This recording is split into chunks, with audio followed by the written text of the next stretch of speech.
I mean, doesn't he understand what his position is?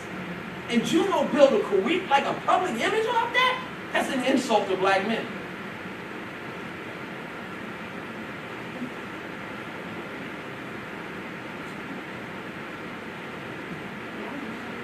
Actually,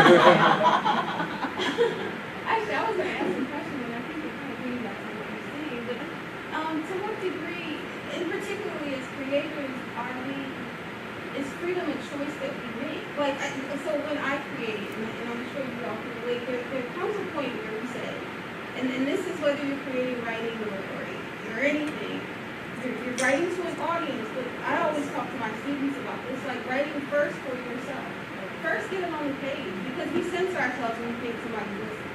So when you're saying, I want to publish this in Plowshare, I want to publish this in Caldor, I want somebody to publish my book, then automatically we're imagining an audience, and they're sitting in the room with us with our pen. But I wonder, in terms of freedom, in creating, do we have a choice in that? Like, and how much of that choice, I guess really, not so much do we have a choice in that, because I think I can answer my question, but how much of a choice do we make when we create? Like, at what point do we make the choice and say, I'm shutting the audience out and I'm creating? I'm not performing like a Juno. I'm not performing blackness like a Juno did. For instance, I'm right now. I'm writing exactly where I am, or I'm creating exactly from where I am, and I'll worry about the audience later. The audience. Yeah, I was in a workshop with him, and I was in San Francisco, and we're animated. Yeah, that's a good word. And it's interesting the way you put that very well, because he's absolutely right, and not necessarily being a black man, but even a woman, because of size, you come from certain areas. I'm thinking about myself. I'm thinking about people who have met me, and when they get to know me, and they're surprised at how I really am, as opposed to how I look, then I'm really, a little more different from how I might look. You look at me a certain way and think I'm more refined. But it's images. And I guess when it comes to writing, I remember trying to read The Bluest Eye and having a real hard time with it. And I read this interview by Toni Morrison, and she basically started by saying when she writes for herself first. And what I found with her writing, that whatever difficulty I encountered initially was worth the reading, getting into it. So the way I know from my own writing, I guess it's a catch-22. I'm not a professor, I'm not academic or anything like that, and I have the utmost respect for that. For me, for writing is, I feel like my voice and my perspective, that's how I'm going to do it. And I believe that if that's what needs to be heard and somebody wants to hear it, then so be it. As far as publishing or making money, I don't know. I guess maybe that's where editors come in and things like that. But it does make you wonder, like, how much of yourself would you be willing to lose? How much of your voice would you be willing to lose in order to get something actually put out there to the masses when it's not really you? Like, it was a book I read, and there was, oh my gosh, Torres. Oh my goodness. The animals. What was that book? And it was awful. And everybody loved it. I got to think of it. And I remember I finally met someone who was an academic, and they didn't like it, and I felt a whole lot better. Because you think you're supposed to really like things because it wasn't. And I would say for me, we've had these conversations. I always fire, like I'm going to be at another conference talking about Bruce Nugent. And I always want to do that, right? We go to the DC, drummers, and we concentrate on that. But then that becomes the difficult part because it's so hard to do that, then you don't have time. And then I just answer my own question kind of then, because what does that mean? You don't have time, and I think about our history, right? But in terms of concentrating on your creative work, but I don't write to get published. Like I write, and then if I think that there's a venue for it, then I'll send it. But it's like, yeah, I write and with my voice, and even we talked about workshops, that becomes limited, I think, after a while, because then you're trying to figure out a formula,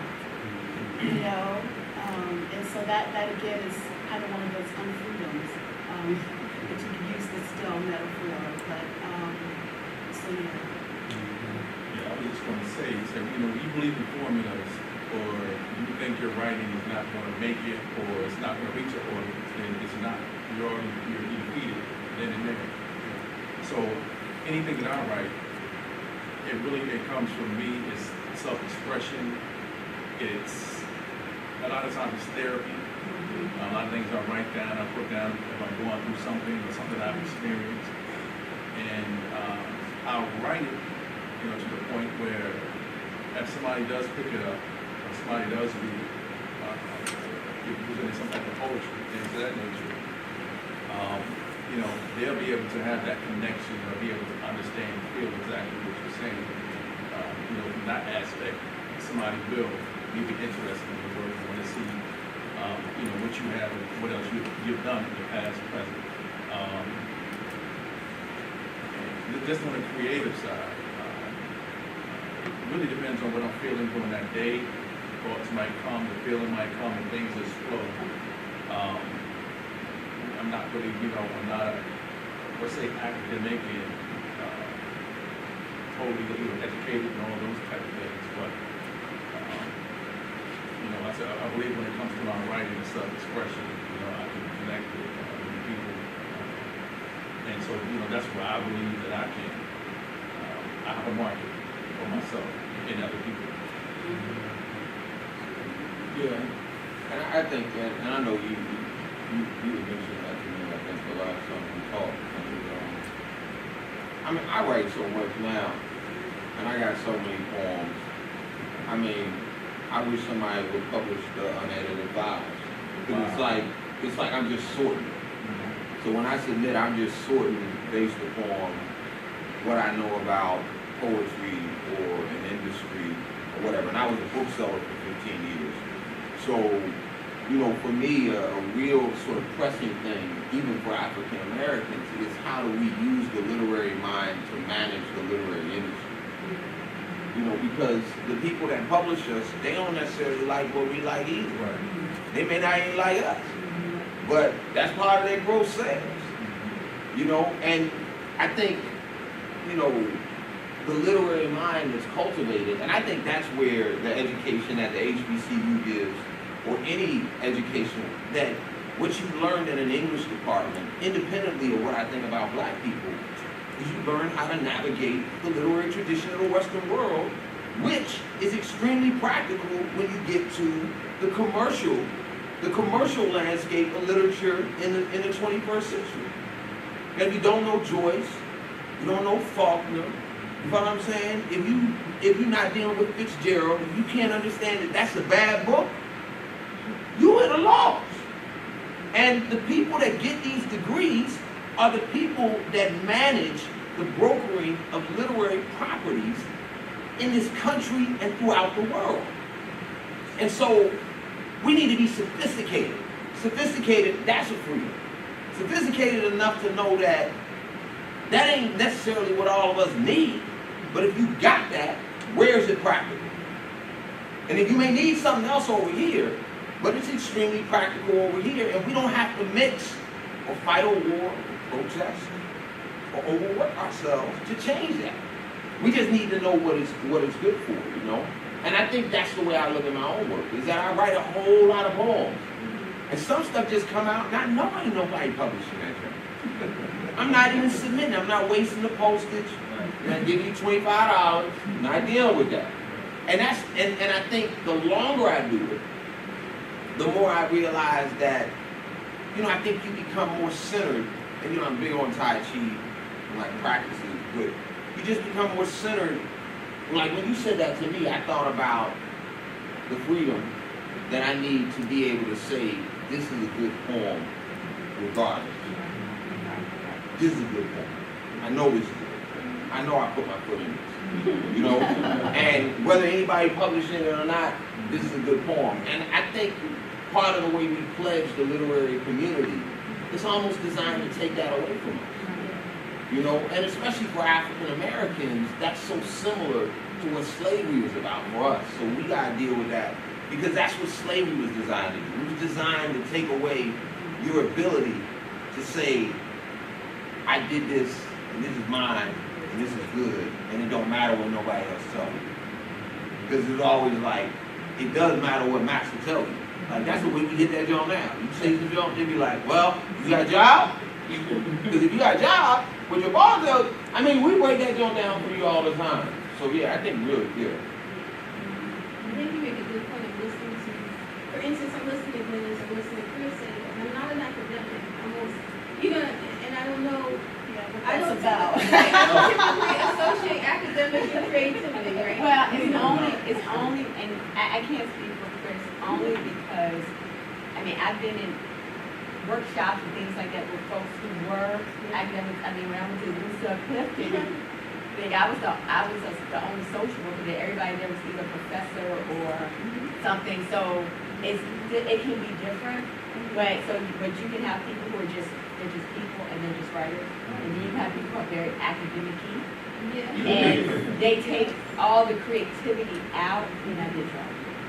But some people do, and I think the whole point is that the thing about writing, I think I wrote this down today. To me, what I love about writing the most is almost like the equivalent of verbal walking. Anybody can do it. You can do it anywhere. It's very accessible. It's a very accessible form of creativity. And whether you're an academic or a commoner or whatever you want to call yourself, anybody can engage in it and create something wonderful and beautiful. And that's what I think makes it so amazing. Then you have too the poet or the writer that teaches. That's their identity. Or you can be the teacher that writes. So it depends on which particular identity you privilege over the other. Because I know a lot of poets who write. And that's primary, that's fundamental to what they do when they just teach. But then the poets that write or self-identify that way tend to use the act of teaching creatively as well. So the identity of being a poet or writer is imposed onto that teaching landscape. So they don't necessarily see a difference between the two. Because I know some writers, they have PhDs, but they don't like to be called a doctor. They don't like that whole academician aspect. They just seem like they just want to be a poet. So, depends on, I think, how you identify yourself, then it sort of spills over into the practices at the same time. So, it's interesting.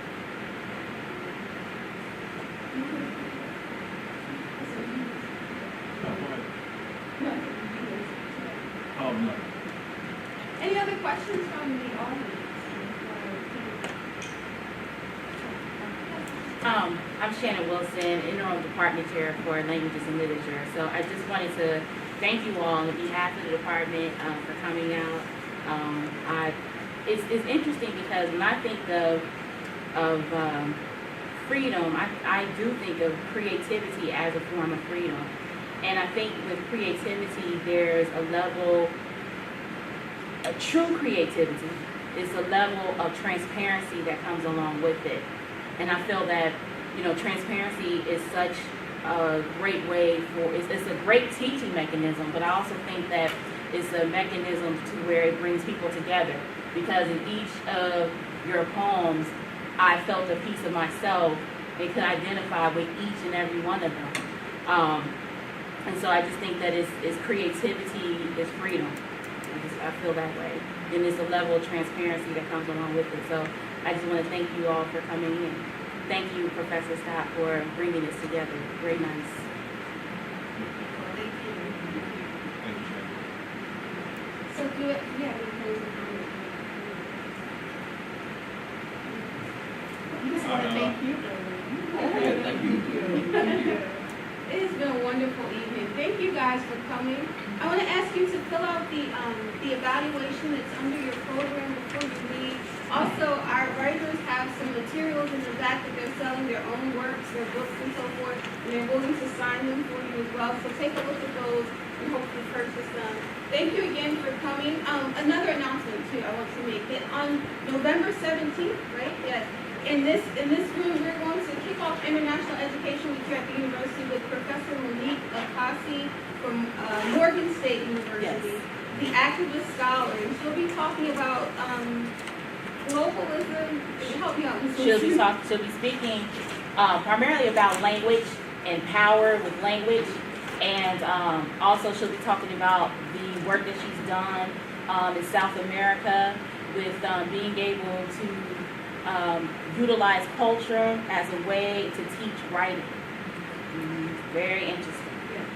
So please come out, be on the lookout for our posters and our flyers for that.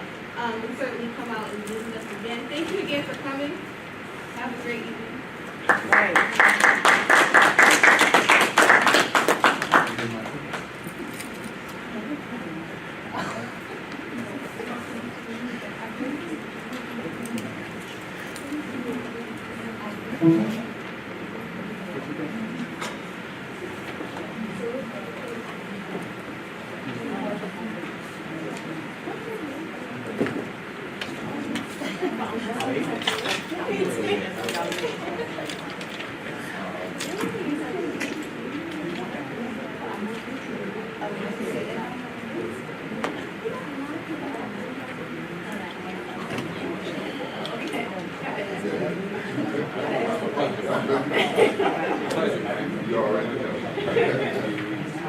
I'm sorry.